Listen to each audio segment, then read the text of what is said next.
She is the perfect young CEO. Sebelum lanjut, luangkan waktu untuk tekan like-nya dan subscribe di mana kalian berhenri menonton. Dan saya doakan kepada yang sudah subscribe diberi kemudahan dan keberkahan. Amin. Langit pagi itu masih berwarna abu-abu muda ketika Alia Prameswari melangkah keluar dari mobil hitamnya yang mengilap. Sepatu hak tingginya beradu dengan lantai marmer lobi perusahaan yang dingin. Suaranya memantul di antara dinding kaca tinggi. Semua karyawan yang lewat menunduk memberi salam, seperti biasa. Alia, CEO muda berusia 28 tahun, dikenal sebagai sosok sempurna, cantik, cerdas, dan dingin. Ia jarang tersenyum kecuali di depan investor. Pagi itu, ia sudah terlambat 10 menit untuk rapat penting bersama klien luar negeri. Rambutnya yang disanggul rapi bergoyang lembut setiap langkah cepatnya. Tangannya memegang tablet berisi laporan keuangan, dan wajahnya tak menunjukkan sedikitpun keraguan, sampai sesuatu membuatnya berhenti. Lantai di depan ruang rapat tampak berkilau, terlalu berkilau. Dalam sepersekian detik, sepatu haknya kehilangan pijakan. Astaga! Teriaknya pelan, tubuhnya oleng ke depan. Untung saja seseorang bergerak cepat menahan tubuhnya dari belakang. Maaf banget, Bu. Suara laki-laki itu panik. Tangannya masih menahan siku Alia agar tidak jatuh. Saya baru ngepel, belum sempat pasang tanda. Alia menoleh cepat. Wajahnya memerah karena marah, dan mungkin sedikit malu. Di hadapannya berdiri seorang pria muda berseragam biru tua, dengan sapu di satu tangan dan ember di sebelahnya. Wajahnya tampan, tapi sederhana, matanya jernih, namun sekarang tampak ketakutan. Kamu, OB baru, ya? Suara Alia tajam. Iya, Bu. Nama saya Arga. Ia menunduk, menelan ludah. Saya baru 2 hari kerja.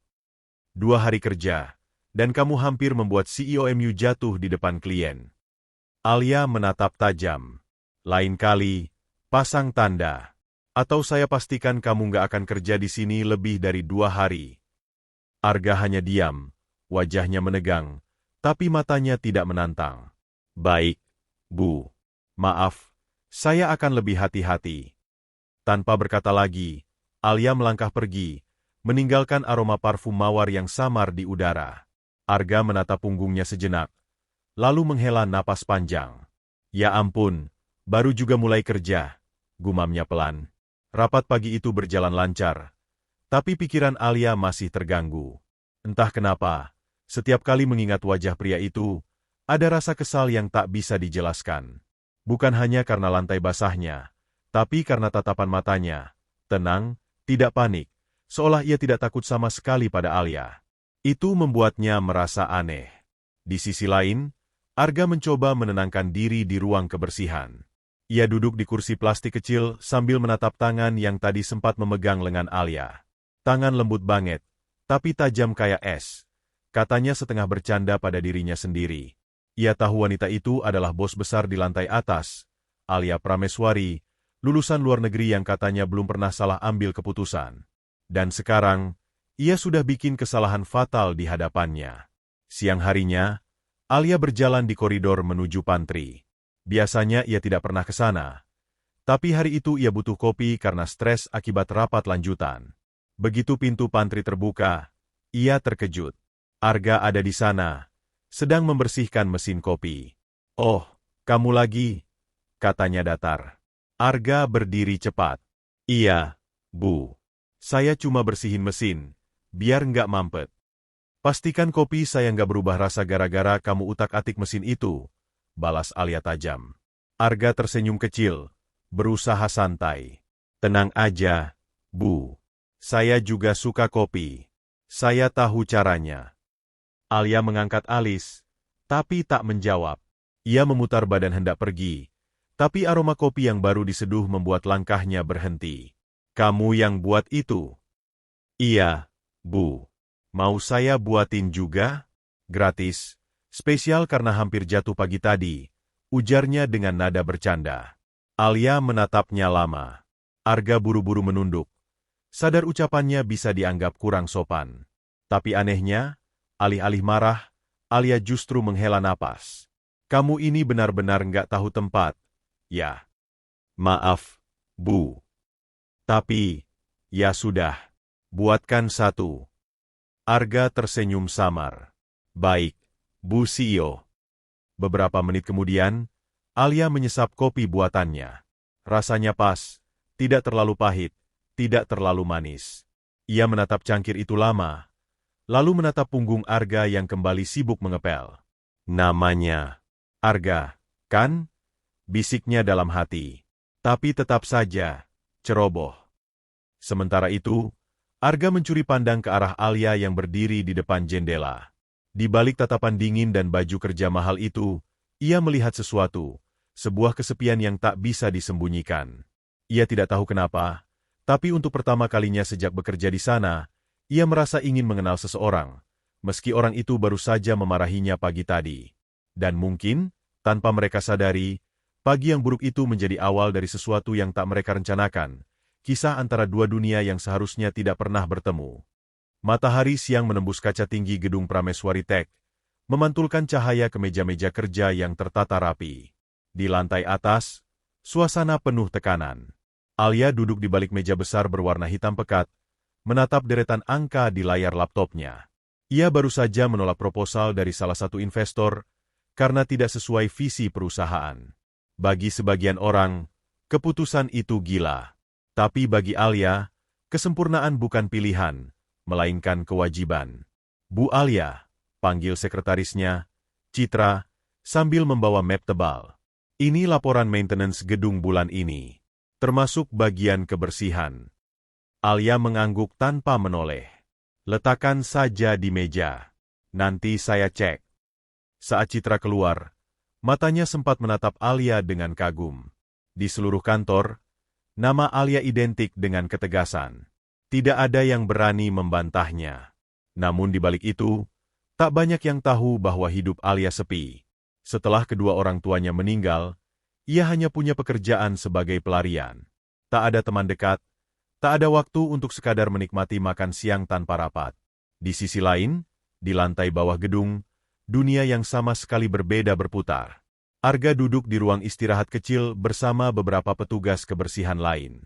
Seragam birunya sudah agak kusut karena keringat. Ia membuka bekal sederhana, nasi, tempe orek, dan sambal buatan ibunya. Kamu tuh beruntung, Ga, kata Jono, rekan kerjanya. Baru 2 hari kerja udah disapa CEO. Walau disemprot juga, sih. Arga tertawa kecil. Kalau disemprot tiap hari, ya bisa stres juga, John. Tapi ya, CEO-nya cantik banget, ya. Waduh, jangan mimpi tinggi, bro. Itu MAH kelas langit. Kita cuma sapu-sapu lantai, goda Jono sambil tertawa lebar. Arga ikut tertawa, tapi dalam hatinya, ia teringat tatapan Alia tadi pagi, dingin, tapi penuh kendali. Entah kenapa, tatapan itu justru membuatnya ingin tahu lebih dalam. Siapa sebenarnya wanita di balik senyum tipis dan nada bicara yang selalu tegas itu? Sore hari, hujan turun tiba-tiba. Beberapa karyawan mulai berlari ke lobi, menunggu taksi online. Alia masih di ruangannya, menatap layar komputer yang penuh email belum terbaca. Ia menghela napas panjang dan berdiri, berniat pulang. Namun begitu keluar dari lift di lantai dasar, ia mendapati pemandangan yang tak biasa. Arga sedang membantu seorang karyawan perempuan yang sepatunya rusak karena licin. Ia berjongkok, memperbaiki tali sepatunya sambil tersenyum ramah. Wajahnya basah oleh hujan yang menetes dari atap, tapi ekspresinya tulus. Alia berhenti di jarak beberapa meter, memperhatikan diam-diam. Ada sesuatu di dalam dada yang terasa aneh, semacam hangat yang jarang ia rasakan. Begitu Arga menoleh, pandangan mereka bertemu. Seketika Alia mengalihkan tatapan.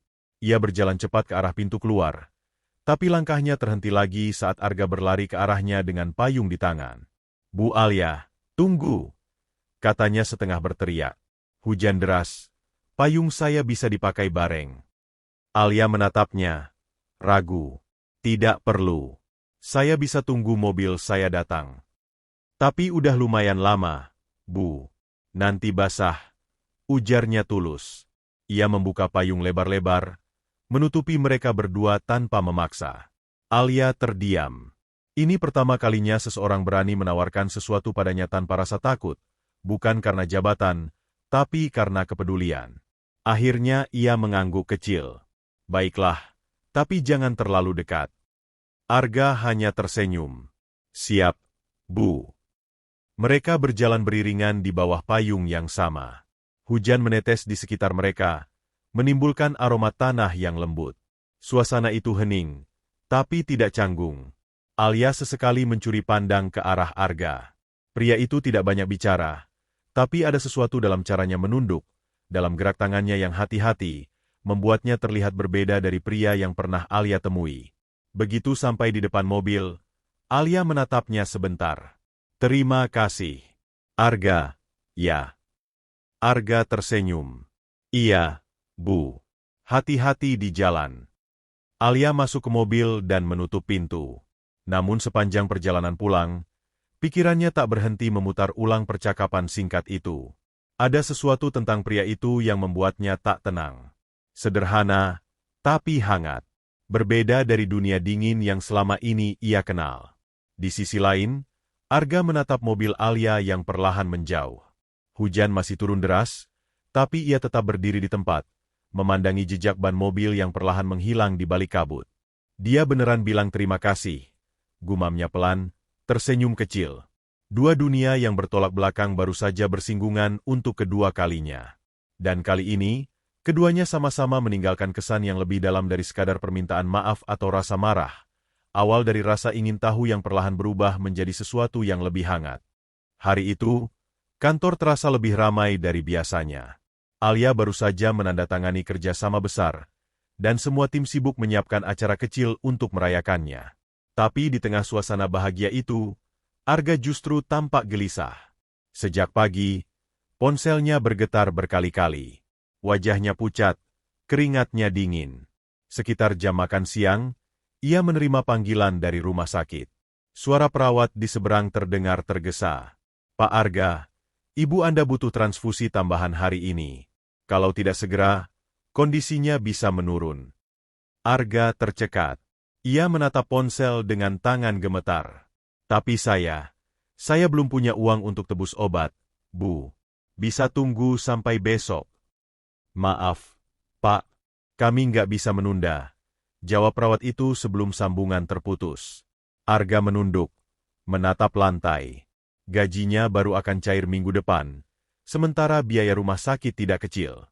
Ia menatap sekitar, berharap ada keajaiban, tapi yang ia temukan hanya kerumunan karyawan tertawa bahagia.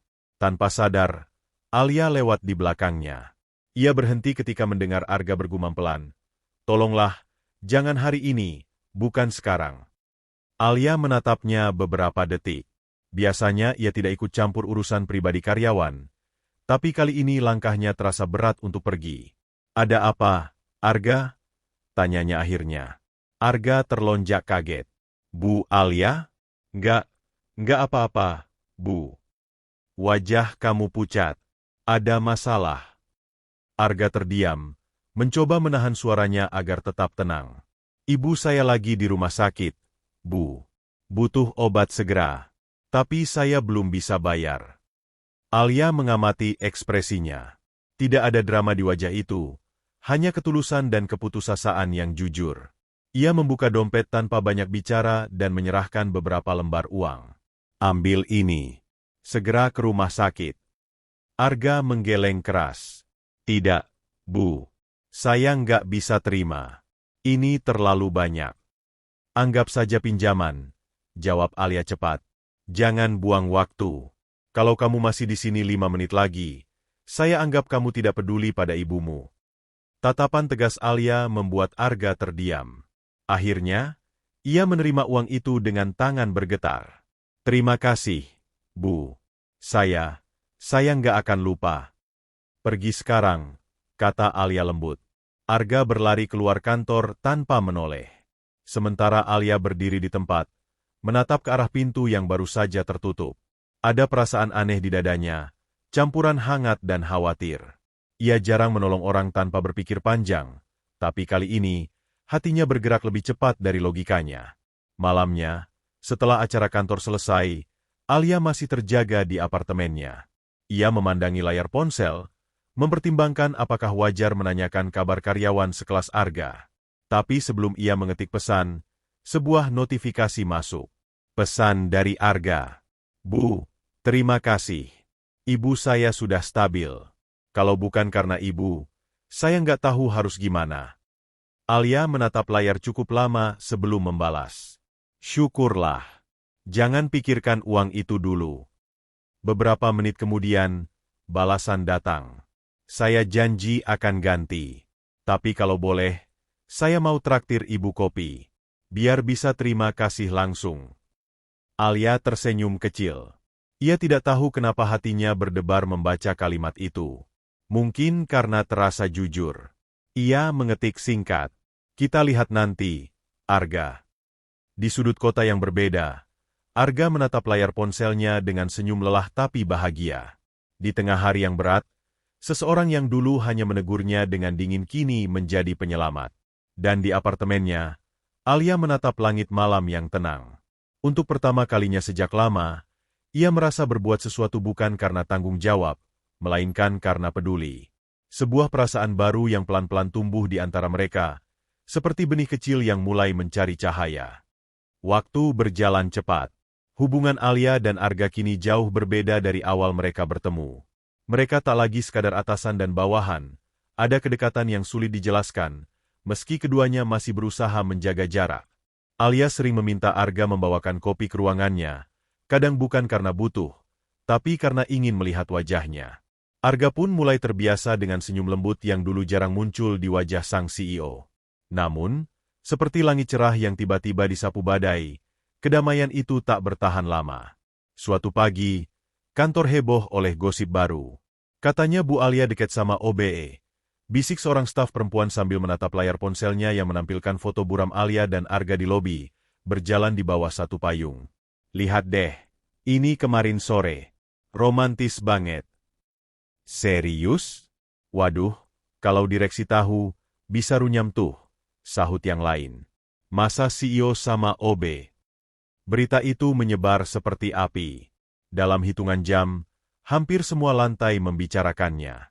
Sebagian menganggapnya gosip murahan, tapi ada juga yang dengan sengaja memperbesar cerita.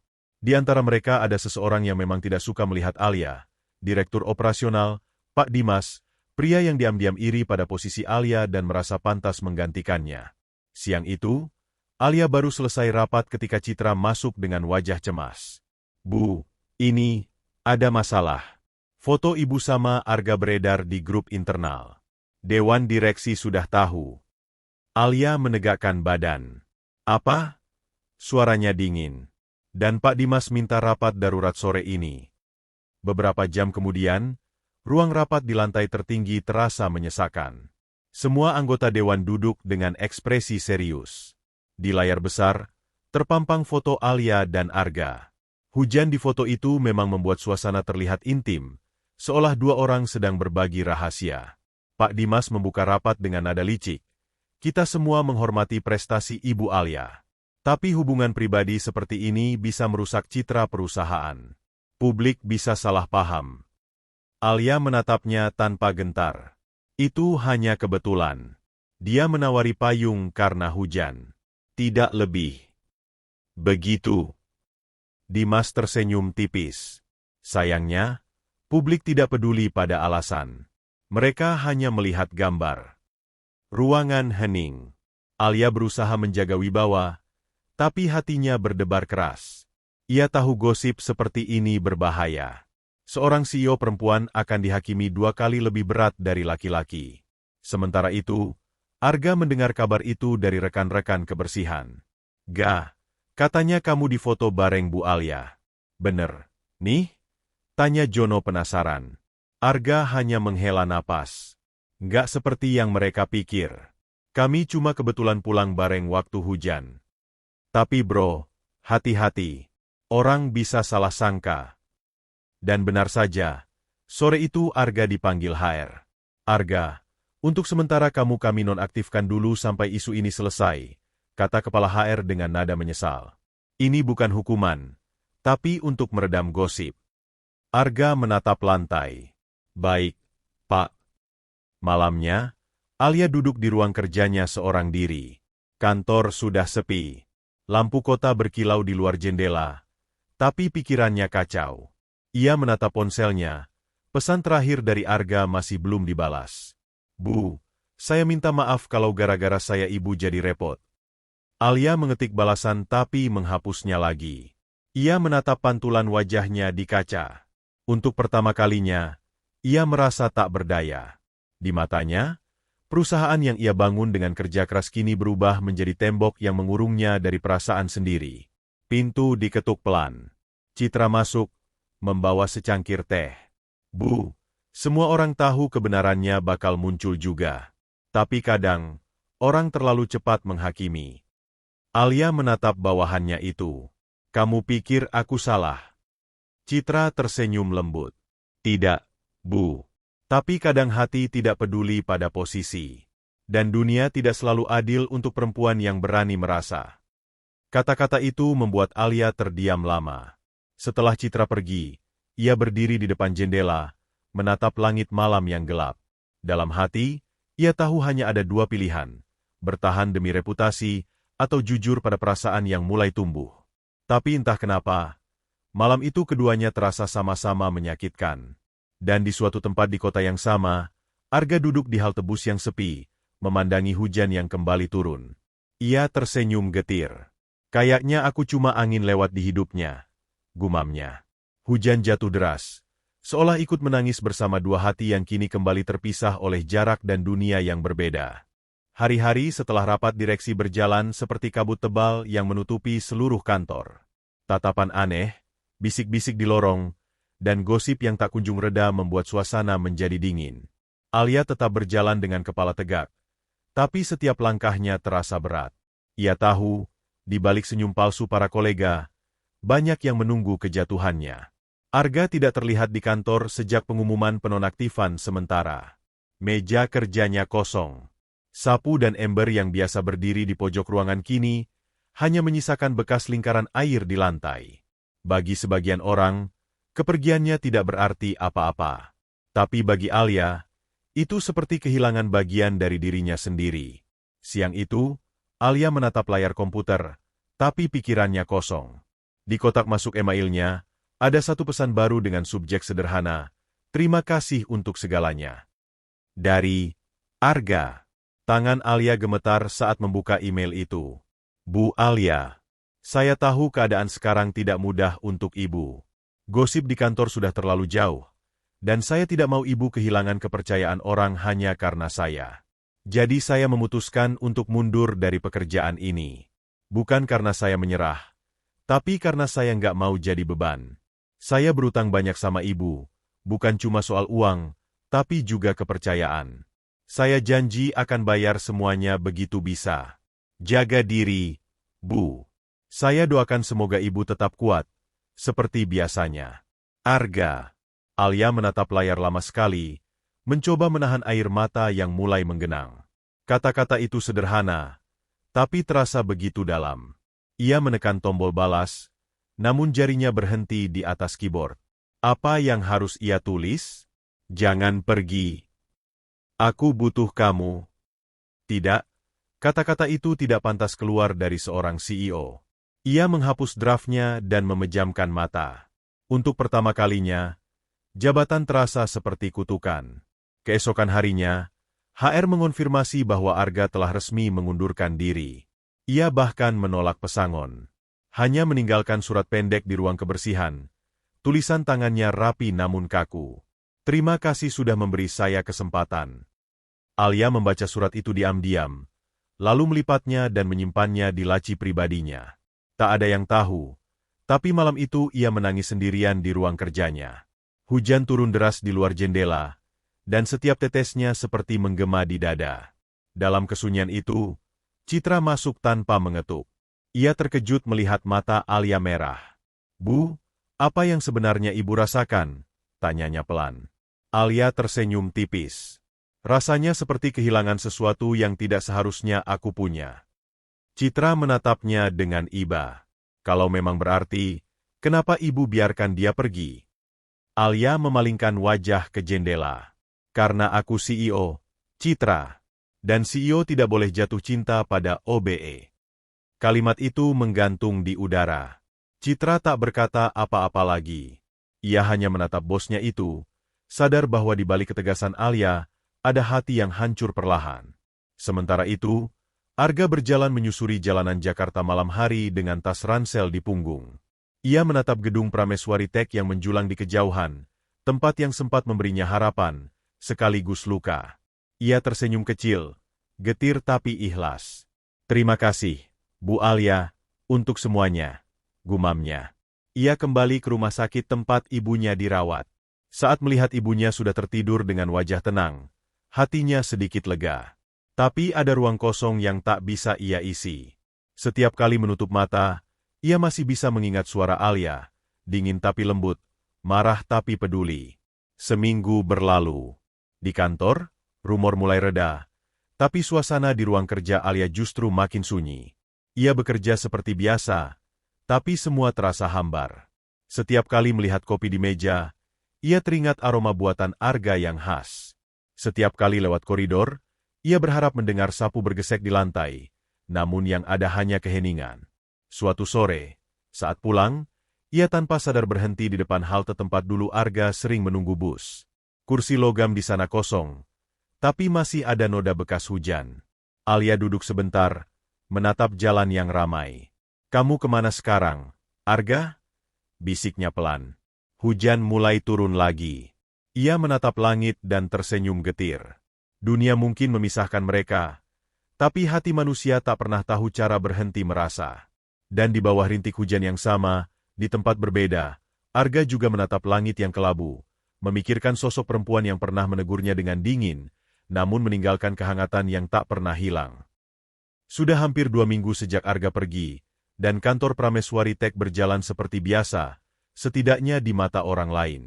Tapi bagi Alia, setiap sudut ruangan terasa berbeda. Ada keheningan yang aneh, seperti sesuatu yang hilang namun tak bisa disebutkan. Pagi itu, ia masuk kantor dengan senyum formal seperti biasanya.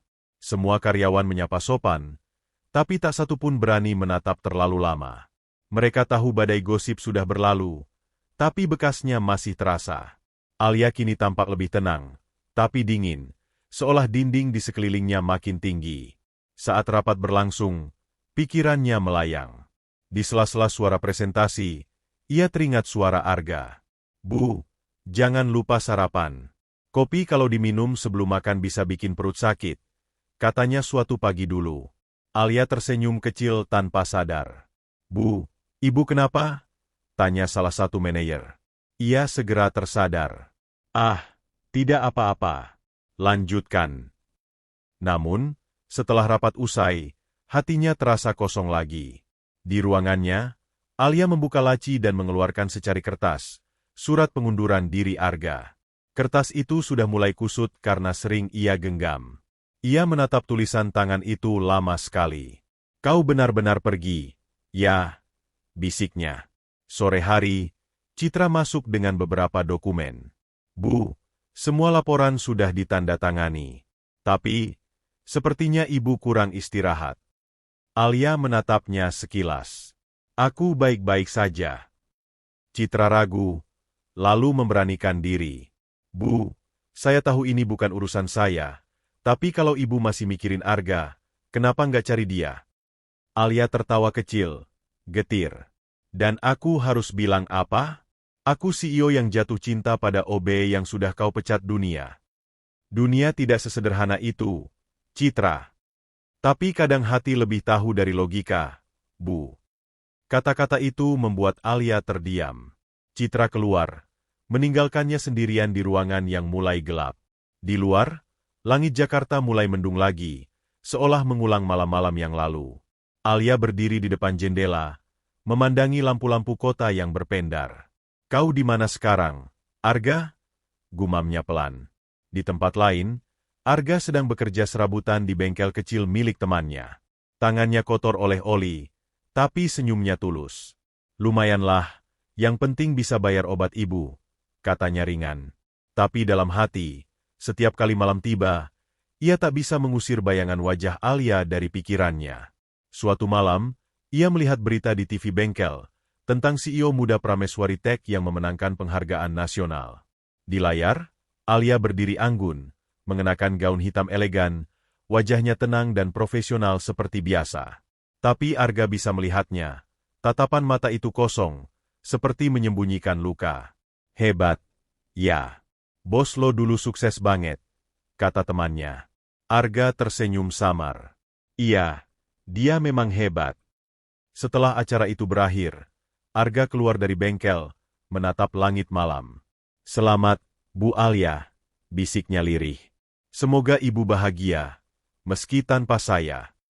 Beberapa hari kemudian, Alia menghadiri pesta perusahaan setelah menerima penghargaan itu. Semua orang menyanjungnya, tapi tak satu pun pujian yang bisa menembus kehampaan di dadanya. Musik mengalun pelan, tapi hatinya sepi. Ia berjalan ke balkon, mengambil udara. Di luar, kota gemerlap tapi dingin. Ia menatap ke bawah, melihat bayangan dirinya di kaca jendela tinggi. Kenapa rasanya? Aku malah kalah, bisiknya. Tiba-tiba ponselnya bergetar. Nomor tak dikenal mengirim pesan. Selamat atas penghargaan Ibu. Saya lihat dari berita. Ibu pantas mendapatkannya. Tak ada nama, tapi Alia tahu siapa pengirimnya. Hanya satu orang yang memanggilnya dengan cara seperti itu. Dadanya bergetar.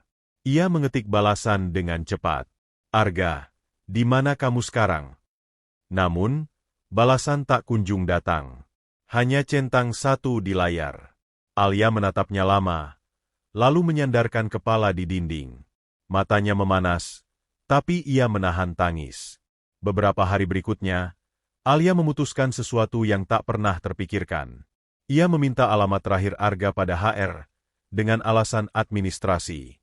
Setelah mendapatkan petunjuk, ia berangkat diam-diam sore itu, hanya ditemani sopir pribadinya. Mobilnya berhenti di depan bengkel kecil di pinggiran Jakarta.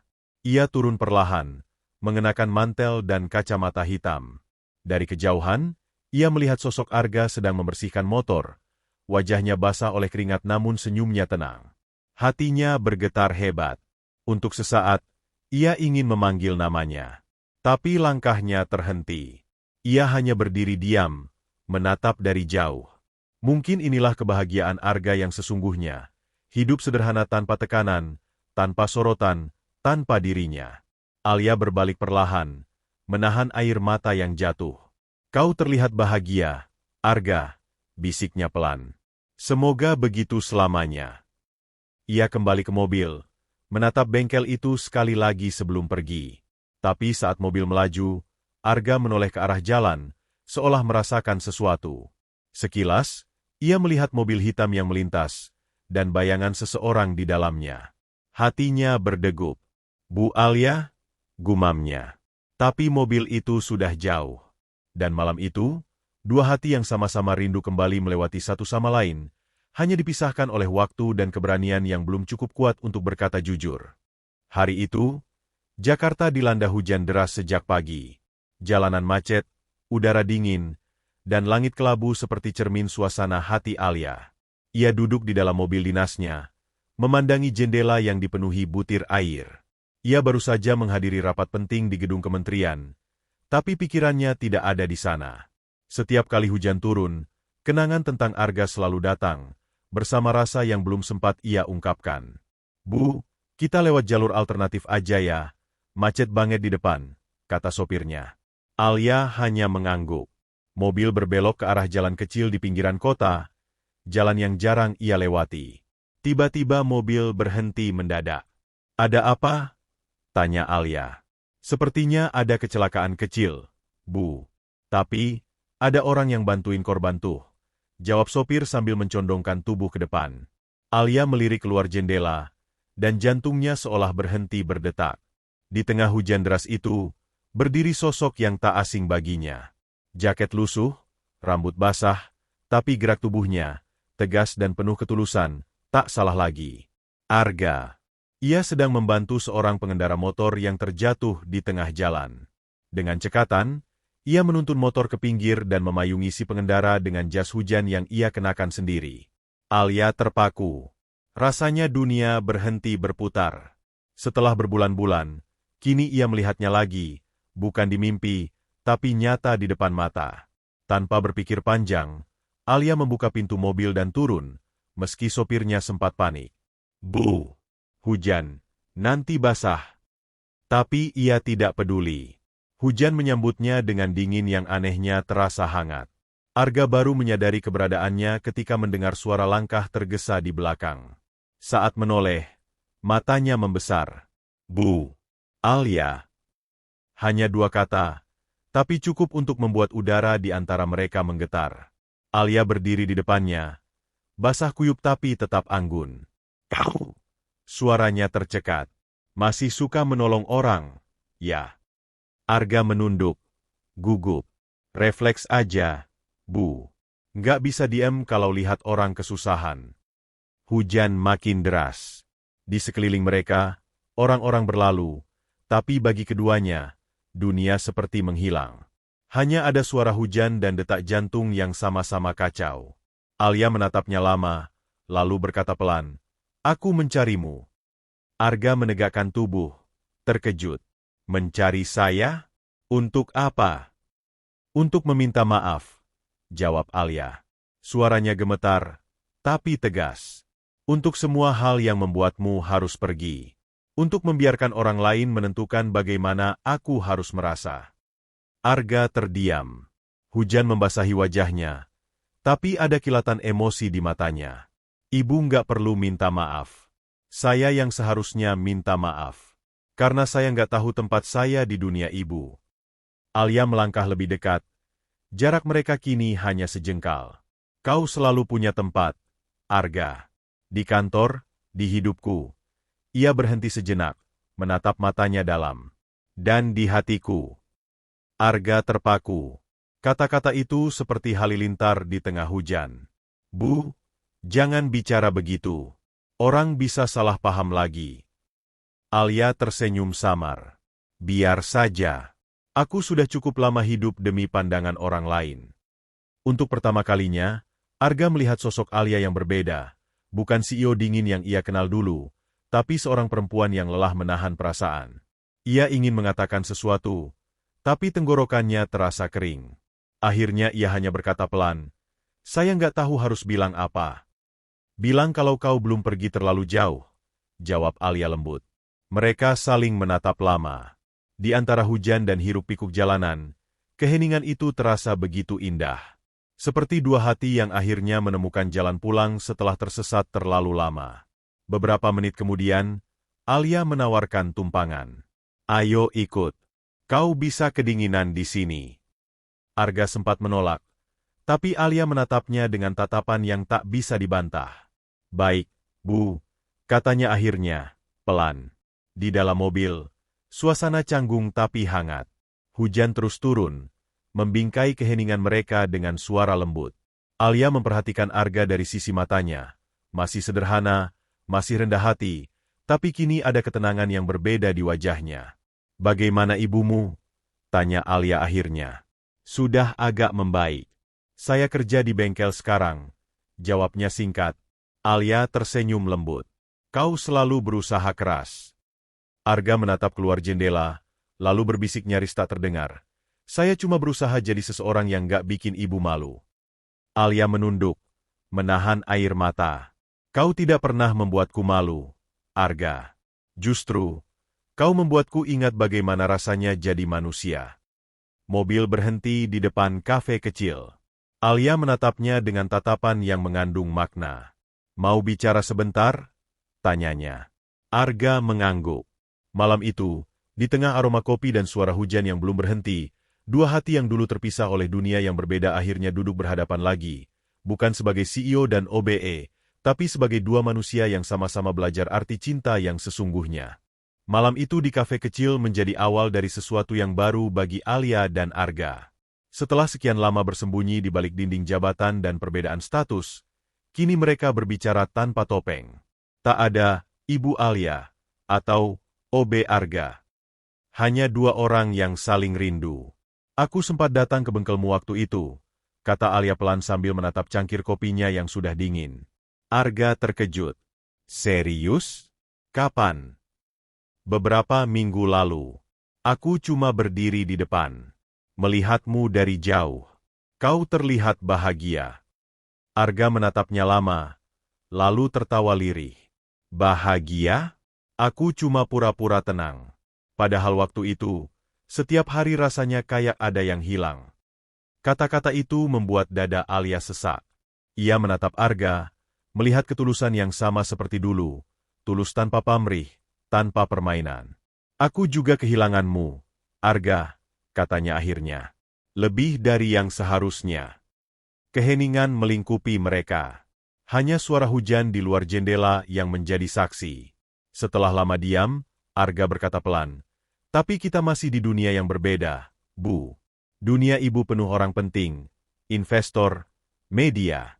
Dunia saya cuma bengkel, sapu, dan minyak mesin. Saya nggak yakin bisa cocok di dunia ibu." Alia menatapnya serius.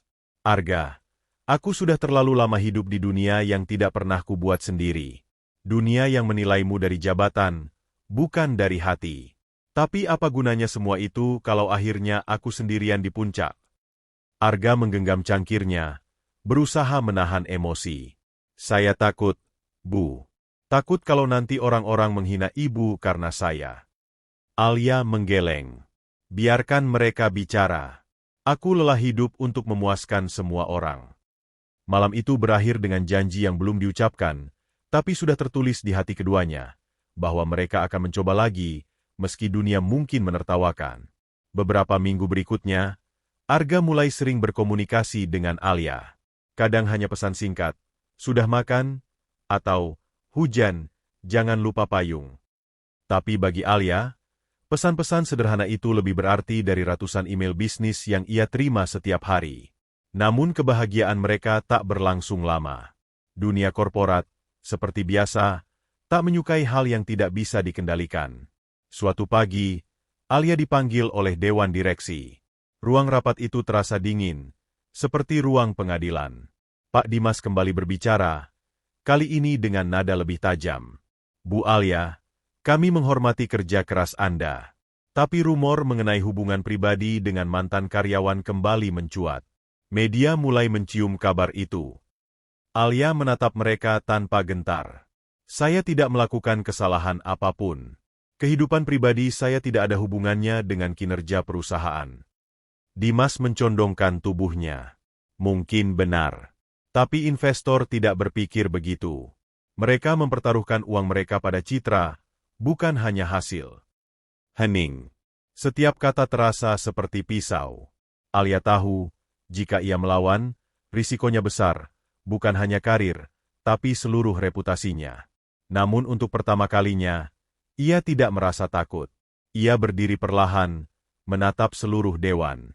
"Kalau memang kalian pikir aku tidak pantas memimpin hanya karena aku mencintai seseorang yang berbeda kelas sosial, maka silakan cari pengganti. Tapi aku tidak akan meminta maaf karena menjadi manusia." Suasana hening. Beberapa anggota dewan terdiam, bahkan ada yang terlihat kagum. Tapi Dimas menatapnya tajam, tahu bahwa permainan belum selesai. Di luar gedung, Arga sudah menunggu. Ia tak sengaja tahu tentang rapat itu dari Citra yang menghubunginya diam-diam. Saat Alia keluar, ia melihat wajah Arga yang khawatir. "Mereka menekanku," kata Alia pelan. Arga mengepalkan tangan. "Saya harusnya nggak datang lagi ke hidup ibu. Saya cuma bikin masalah." Alia memegang tangannya, untuk pertama kali di depan umum. "Berhenti menyalahkan diri sendiri. Aku tidak menyesal bertemu kamu." Orang-orang menatap, beberapa berbisik, tapi Alia tidak peduli. Untuk sekali ini, ia ingin memilih dirinya sendiri. Namun malamnya, berita tentang CEO cantik yang bersikap mesra dengan mantan OBE di depan kantor menyebar cepat di media sosial. Foto-foto mereka berpegangan tangan menjadi viral. Komentar sinis membanjiri kolom berita. "Gila, segitu kurang cowok mapannya. Kasihan. Jatuh karena cinta buta. Dia rusak reputasinya sendiri." Alia membaca komentar-komentar itu tanpa ekspresi. Tapi saat menutup layar, tangannya gemetar. Ia kuat di depan dunia, tapi di dalam kamar yang sepi, ia tetap seorang manusia yang bisa terluka. Arga datang malam itu, tanpa pemberitahuan. Ia berdiri di depan rumah Alia dengan wajah penuh rasa bersalah. Saya baca berita, Bu. Kalau ibu mau saya pergi, saya akan pergi sekarang juga. Alia membuka pintu, berdiri di ambang, lalu menatapnya dengan mata basah. Kalau kau pergi, aku benar-benar kehilangan segalanya. Arga terdiam. Tapi dunia ibu. Biar dunia menertawakan aku, potong Alia cepat. Aku sudah lama hidup dalam senyum palsu. Sekarang biarlah aku hidup dalam kebenaran, walau menyakitkan. Untuk pertama kali, Arga tak bisa berkata apapun. Ia hanya memeluk Alia, erat, hangat, tanpa kata. Hujan turun lagi di luar jendela, sama seperti malam pertama mereka bertemu. Tapi kali ini, hujan tidak membawa perpisahan. Ia membawa keberanian. Dua dunia yang selama ini terpisah kini bertemu dalam pelukan sederhana. Dunia Alia yang penuh cahaya palsu, dan dunia Arga yang sederhana tapi nyata. Dan untuk pertama kalinya, keduanya tak lagi takut.